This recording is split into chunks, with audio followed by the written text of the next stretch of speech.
Hello there. So you want to know how you can sign up onto a Peacock TV account on your mobile device?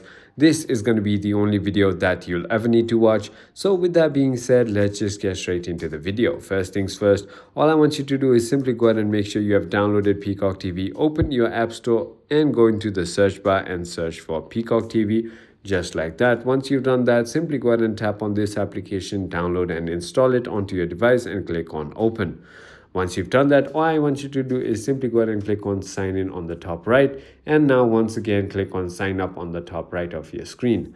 Once you've done that, it's going to ask you to go ahead and pick a plan. Simply go ahead and get select, go ahead and enter your email, your password and re-enter your password. Once you've done that, it's going to ask you for your credit card info and you have to simply go ahead and enter your card and it will charge your card and your account will be ready. I hope this video was helpful to you. If it was, hit that like button and I'll see you on the